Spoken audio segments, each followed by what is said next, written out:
Namangha si Camila nang marating nila ang bahay na binili ni Miguel. Pagbaba niya ng sasakyan ay sinipat niya ang buong bakuran. Nalalatagan ng Bermuda grass ang buong paligid. May mga nakakalat na halaman sa paligid. Magkakaibang size at design ang mga paso na kinatataniman nila. Napangiwi siya. Hindi niya type ang ganong klaseng ayos. Babaguhin niya ang ayos ng mga halaman bukas. Sinundan niya ang mag-amang nauna nang pumasok sa loob ng bahay. Napaawang ang labi niya nang bumungad sa kanya ang magandang sala. Sinunod nga ng designer ang disenyong inasketch niya. Pati na rin ang mga kagamitang ibinili niya na ilagay roon. Napahawak pa siya sa sala set. Siguradong galing iyon sa kumpanya ng asawa niya. Simpleng tingnan pero elegante at mamahalin ang dating.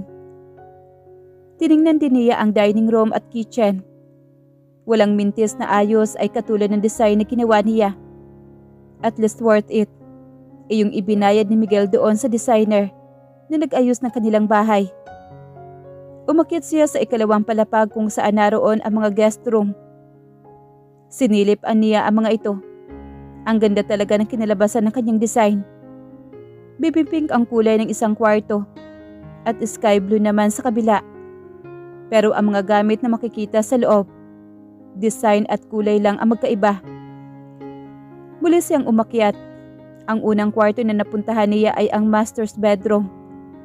Napangiti siya na makita ang kabuuan nito. Tulad ng design na ginawa niya, ganoon din ang nakikita niya sa kwarto na iyon. Walang labis, walang kulang. Cream ang dominanting kulay sa buong ng kwarto. Hindi niya akalaing napakalaki ng kamang madadatnan roon. Mas malaki pa yata iyon sa king size bed. Umupo siya sa gilid ng kama. Napakalambot ng kama, sa isang roller yata ang kapal. Nang maalala niya si Marcos, ay bigla siya napababa sa kama. Pupuntahan muna niya ang anak sa kabilang silid. Nadatnan niyang mahimbing nang natutulog si Marcos sa kama nito. Nilapitan niya ito. Umupo siya sa tabi ng kinahihigaan nito habang pinagmamasdaan ang buong kwarto nito. Napangiti siya na malapad na makita ang wallpaper nito na disenyo ay ang mga cartoon character. Napahikab siya na muling bumaling kay Marcos. Naiinganyo siyang humiga sa tabi nito. Ang lambot din ng kama ng kanyang anak. Kasing kapal din ng kutsyon sa master's bedroom. Ang kutsyon naman ni Marcos. Niyakap niya ang anak saka siya pumikit. Biglang napamulat naman si Camila nang maramdaman niyang may kumiliti sa tainga niya. Tumambad sa kanya ang seryosong mukha ni Miguel. Bakit dyan ka natutulog sa tabi ni Marcos? May kwarto naman tayo. Pabulong nitong sabi sa kanya. Napabalikwas naman ang bangon si Camila. Ha? Hindi ko na malaya na nakatulog pala ako. Doon tayo sa kwarto. Hinila na siya ni Miguel at lumabas sila ng kwarto.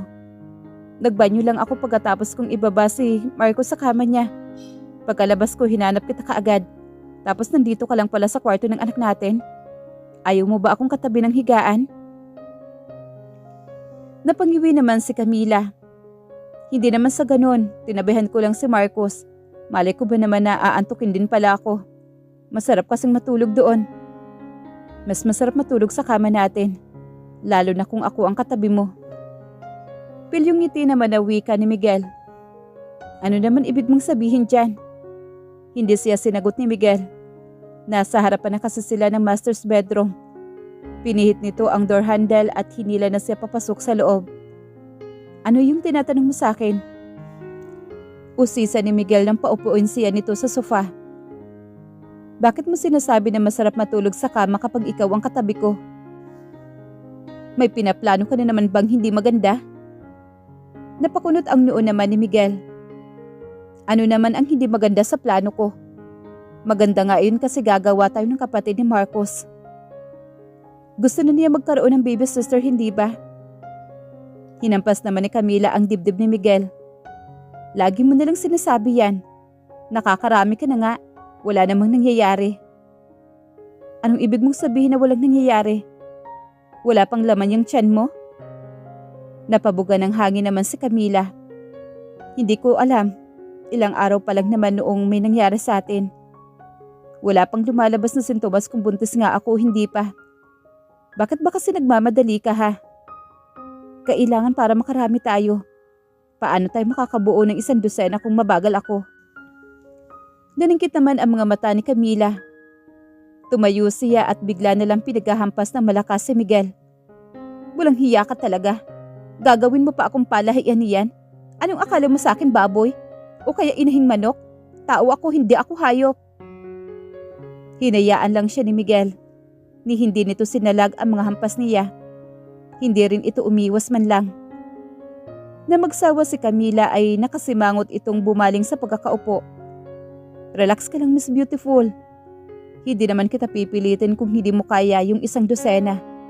Kahit ilang lang ang kaya mo, yun na lang ang gagawin natin. Huwag mong isipin na pinipressure kita. Biro ko lang yun, yung 100 yun. Sineryoso mo naman. Matipid ang ngiting wika naman ni Miguel sabay pisil sa palad niya. Wagas ka kasi kung magbiro. Akala mo naman, madali lang ang magbuntis at manganak. Ang hirap kaya. Sana masubukan mo kahit minsan lang na malaman mo kung kakayanin mo rin ang pagdadaanan naming hirap. Napanganga naman si Miguel. Miss Beautiful naman, huwag ka naman ganyan. Babae lang ang nagbubuntis at nanganganak. Lalaki naman ako ah. Inismera naman ito ni Camila. Nakakainis ka kasi. Ayoko nga na maraming anak. Ang hirap yata mag-alaga. Kahit sabihin mong may pampasweldo ka sa yaya, hindi pa rin pwedeng iasa ang lahat sa kanila. Bilang magulang, tayo ang una nag-aalaga sa mga anak at hindi pwedeng ibang tao. Oo na, naiintindihan na kita, Miss Beautiful. Hindi na kita kukulitin sa bagay na yan. Huwag ka na magalit sa akin ha. Inakbayan naman ni Miguel sa Camila sa kanito hinalikan sa pisngi ang asawa. Basta huwag ka na magbibiro ng ganun ha.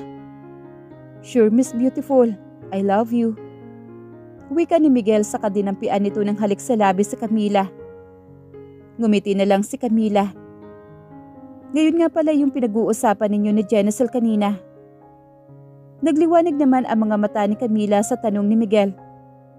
Kinausap ko kasi siya kanina. Baka matulungan niya ako sa balak kong pagpapatayo ng bookshop. Ang plano ko kasi habang nagbabasa ang mga customer, pwede rin silang mag-order na makakain at maiinom nila. Alam mo yung bookshop na parang coffee shop na rin? Napao naman si Miguel sa sinabi niya. Kumislap naman ang mga mata nito. Magandang idea yan. Tamang-tama. Sa Grand Pacific Towers ka na magbukas ng shop mo. Magpapahanap ako ng space roon para sa plano mo. Ako na rin ang bahala na maghahanap ng interior designer para hindi ka na mahirapan. Malapad ang ngiting saad nito. Sige, mag-o-order na ako ng mga libro saka ko kakausapin sa ulit si Jenicel kung papayag siyang makipagsosyo sa akin o kaya naman bibili na lang ako ng mga pastry niya. Nag-thumbs up naman si Miguel. Saka siya niyakap nito. Akmang hahalikan siya nito sa mga labi nang biglang may kumalabog sa pintuan. Sabay silang napatayo at mabilis na tinungo ang pintuan. Pagbukas ni Miguel ay tumambad sa kanila ang umiiyak na si Marcos.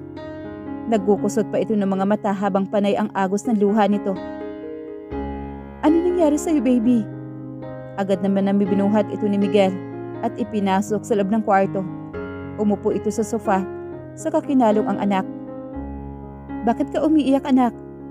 Usisa naman ni Camila na umupo sa tabi na mag-ama niya. Akala ko iniwan na ninyo ako. Mag-isa lang ako sa kwarto. Wala akong kasama. Lumuluhan itong sabi sa kayumakap kay Miguel. Hindi ka namin iiwan, baby. Nandito lang kami ng mami mo sa kwarto. Hindi kasi tayo kasya sa kama mo, kaya iba ang kwarto namin ng mami mo. Paliwanag ni Miguel habang hinahagod ang likod ni Marcos. Ayaw mo bang matulog na mag-isa sa kwarto mo, anak? Tanong naman ni Camila. Gusto niya masiguro kung takot nga ang anak nila na mag-isa lang ito sa kwarto nito. Gusto ko po ng kasama. Hindi niyo po ba ako sasamahang matulog? Nakatingin na naman sila ni Miguel. Pero inunahan ito ni Camila na magdesisyon. Sige anak, sasamahan ka namin ng daddy mo na matulog sa kwarto mo mamayang gabi. At sa susunod na 2 gabi pa. Pero sa mga susunod na gabi, matutulog ka na mag-isa. Kailangan mong masanay anak kasi malaki ka na. At malapit ka na rin maging kuya. Dugtong naman ni Miguel. Inirapan naman ito na Camila ngunit tinawanan lang siya ng asawa niya. Talaga po? Magiging kuya na ako? Gusto ko ng kapatid na babae. Hiyaw naman ni Marcos. Napakamot na lang sa ulo niya si Camila. Hindi na siya nag-react pa. Kaya nga dapat masanay ka mag-isa matulog sa kwarto mo, baby. Para makagawa na kami ng mami mo ng baby girl. Nakangising wika naman ni Miguel. Kinurot ni Camila ang braso ni Miguel. Pinandilatan pa niya ito. Kung ano-ano na naman ang pinagsasabi nito sa anak nila. Napaaray naman si Miguel na ikinalaki ng mga mata ni Marcos. Mami, bakit po ninyo kinukurot si Daddy? Hindi agad nakasagot si Camila. Iniisip niya kung papaano sasagutin ang tanong ng anak nang hindi nagiging masama sa tingin nito ang sariling ama. Si Miguel na ang sumagot sa tanong naman ni Marcos. Hayaan mo na ang mami mo, baby. Ganyan talaga siya kumilos, pero mahal na mahal ko siya at ayaw kong nag-aaway kami. Para namang may humaplo sa puso ni Camila na marinig ang paliwanag ni Miguel. Patay na patay talaga ang asawa niya sa kanya. Sana lang ay hindi na ito magbago pa. Sana hindi na bumalik ang dating pagtrato nito sa kanya.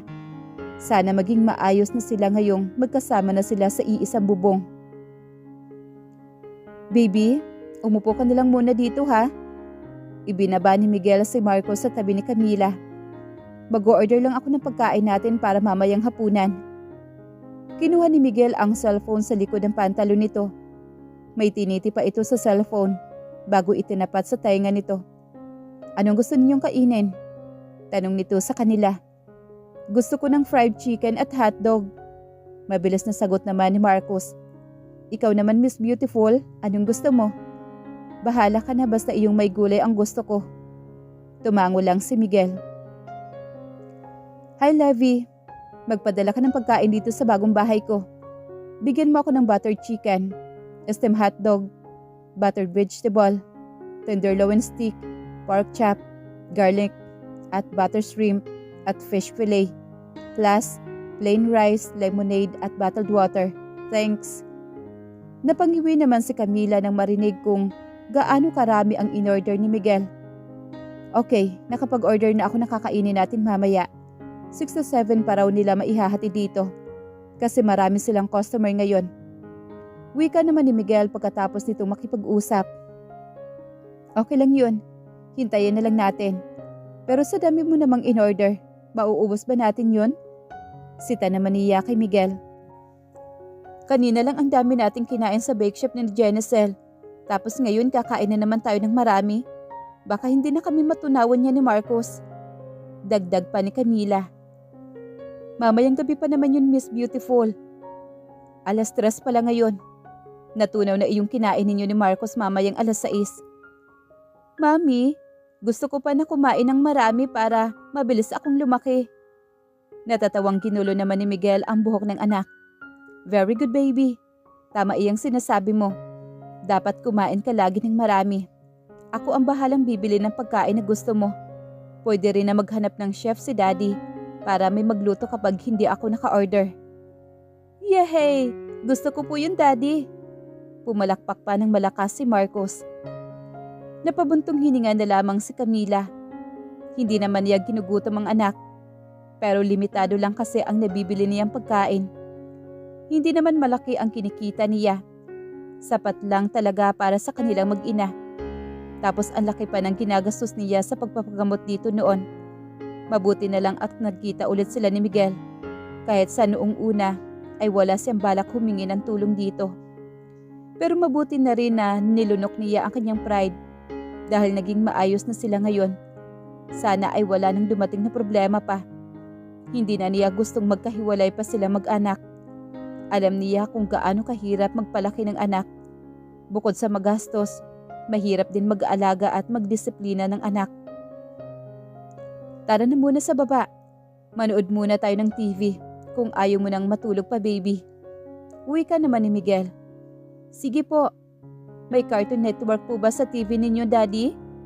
Napakamot naman ang kanyang batok si Miguel. Hindi ko sigurado, baby. Pero kung walang ganoong channel iyong TV sa baba, magbukas na lang ako ng laptop at doon maghahanap ng mapapanood mo. Sige po, Daddy. Binuhat naman ni Miguel si Marcos at inilahad naman ito ang isang kamay kay Camila. Nakangiting tinanggap naman ito ni Camila at sabay silang lumabas ng kwarto. Pagdating nila sa living room, si Marcos ang nasunod kung ano ang panunuorin nila. Tahimik naman sila nakaupo sa tabi ng anak nila. Ilang minuto lang ang lumipas ay sinenyasan ni Miguel sa Camila na lumapit. Inilapit naman niya ang kanyang mukha sa asawa. May ibinulong sa kanya si Miguel, pero hindi niya ito maintindihan dahil medyo maingay ang TV.